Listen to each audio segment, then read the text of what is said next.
सदा सत्स्वरूपं चिदानन्दकन्दं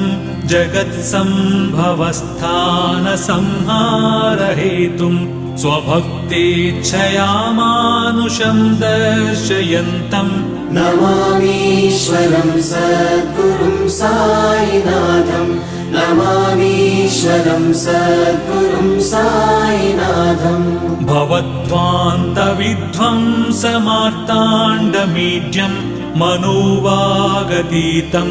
मुनिर्ध्यानगम्यं जगद्व्यापकं निर्मलं निर्गुणं त्वां नमामीश्वरं सद्गुरुं साईनाथं नमामीश्वरं सद्गुरुं साईनाथम् भवाम्बोधिमग्नार्दितानां जनानां स्वपादाश्रितानां